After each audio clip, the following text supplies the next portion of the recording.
Selamat sore teman-teman. Ini kita sore-sore. Tadi kita sudah beres-beres rumah, sudah mandi. Tapi karena ini di sore hari, ada kebun kita sama kolam lili kita ini di sini.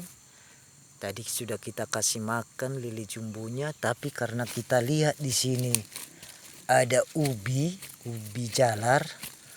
Nah, coba saya sebentar akan sedikit penasaran karena ubi ini sudah cukup tua ya, sudah ada 1 tahun ini ditanam. Sejak adanya kolam lele ini, saya akan coba membongkar apakah ada buahnya ya. Kalau ada buahnya nanti syukur-syukur bisa untuk digoreng ya, apalagi ini di musim penghujan. Coba saya akan membongkar buah ubi jalar ini dulu ya teman-teman, karena saya penasaran juga. Kadang-kadang katanya ubi jalar kalau sudah cukup umur bisa kita ambil buahnya ya, tapi karena saya belum pernah mencoba, sore-sore seperti ini saya coba akan buktikan ya. Ternyata baru memiliki akar ya teman-teman, sudah cukup besar ini. Tapi sebentar saya harus mendapatkan dulu entah ada buahnya ya.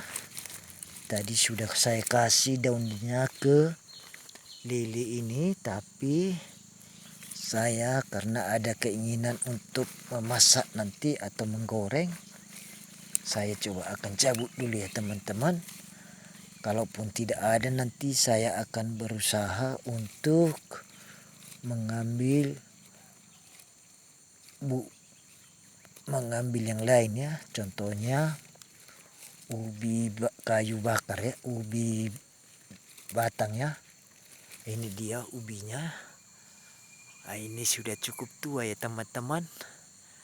Ternyata kerja sebagai petani, selain kita bisa menikmati cuaca segar setiap hari, ternyata ubi juga sangat baik ya untuk kita manfaatkan. Selain daunnya seperti ini yang sudah tua bisa kita lempar ke pakan ternak lele kita ini seperti ini.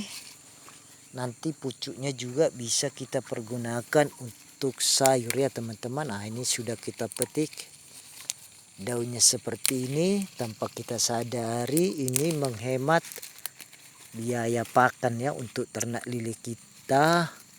Kita ambil nanti pucuknya yang segar, baru kita ambil ke sayur ya, buat sayur. Apalagi di musim penghujan tadinya, karena biasanya di musim penghujan daun ubi seperti ini, pucuknya seperti ini, nanti kita ambil sekitar yang paling muda ini.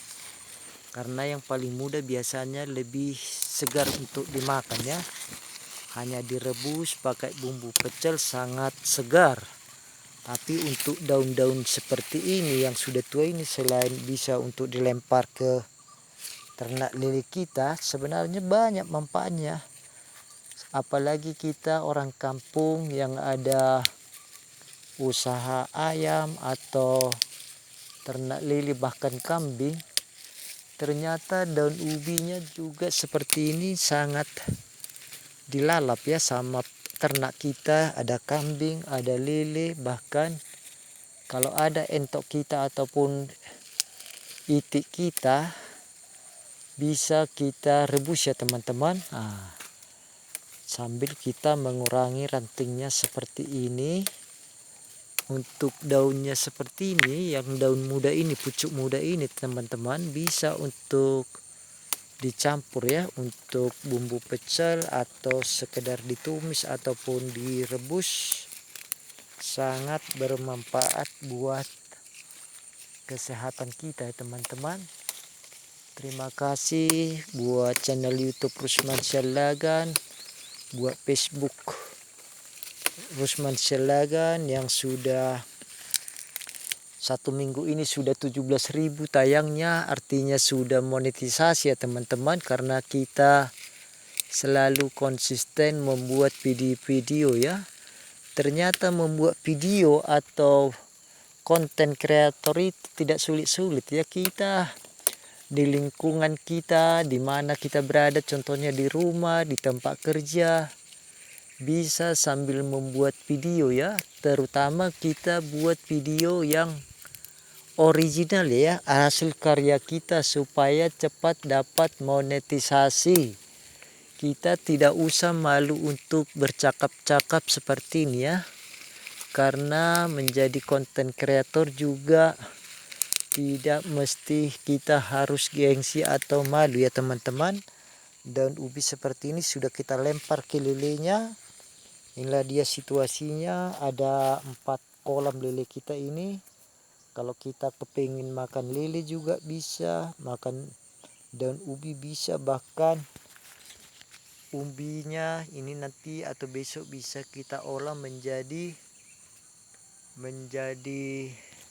lemet ya, atau lapet ya, istilah bahasa Batak ya teman-teman. Pucuknya seperti ini bisa kita olah menjadi pecel, seperti kemarin arisan di rumah kita. Tamu kita sangat senang ya apabila kita hidangkan daun ubi saja dengan lele ini, kita panggang atau kita goreng dengan bumbu pecel. Mereka sangat senang ya. Inilah yang bisa kita gunakan di kampung kalau kita memiliki sedikit lahan ya. Bukan karena luasnya lahan kita ini, tapi cukup 3x3 pun kita buat kolam seperti ini lele cukup memadai ya untuk sekedar bisnis kecil-kecilan. Tapi inilah sumber manfaatnya, karena kita memakai terpal yang tidak boros terhadap air. Makanya di sekitarnya juga kita tanami, di atasnya kita tanami kangkung, bisa untuk sayur, bahkan di airnya juga bisa hemat ya teman-teman. Airnya bisa hemat karena ini dilewati oleh pump, tapi airnya sekali 3 bulan pun nggak usah diganti ya, karena semakin keruh rupanya airnya ini, itu menandakan bahwa kolamnya sudah cukup pakannya ya, zat-zat fitoplankton atau zooplankton sebagai pakan ternak juga. Karena kita sudah sejak dulu habis beli pellet ya, masa kecil dulu lelenya diwajibkan makan pellet ya sebagai sumber makanannya. Tapi sesudah besar seperti ini, kalau ada keong ataupun ayam yang sudah dipotong atau sisa-sisa daging, bisa ya dilempar saja ke sini, nanti dia akan cepat membesar ya. Inilah buktinya lele kita ini sudah bisa untuk dijual ya teman. Kemarin sudah dijual ini, tapi kangkungnya ini juga kita sebentar akan ambil ya teman-teman. Inilah dia sumber energi ya yang kita rasakan. Kangkung ini sangat bermanfaat ya, baik mengandung vitamin. Ini dia sudah kita petik daunnya seperti ini. Inilah dia nanti akan kita bawa ya. Kita kasih juga lilenya, pakannya, daun-daunnya ini. Jadi kita manfaatkan semua apa yang ada di sekitar lingkungan kita ya. Oke, terima kasih sudah subscribe channel YouTube Rusman Selagan, maupun di Facebook Rusman Selagan, di TikTok Rusman Selagan. Begitu juga di TV Johnson, mohon diklik @bang_JHON77 ya teman-teman. Mohon untuk dibantu subscribe ya, karena kita setiap hari membuat video, orang yang kita subscribe kita like juga mereka, kita bantu juga untuk subscribe ya teman-teman. Saling support kita. Kalau di Facebook kita sering memberi tekan bintang buat teman-teman kita, karena tanpa teman kita juga kita tidak bisa seperti ini monetisasi di Facebook ya. Terima kasih buat dukungannya, sudah like, sudah memberikan bintang, sudah subscribe. Terima kasih, mohon untuk di komen, di share maupun dibagikan ya teman-teman. Terima kasih, selamat sore.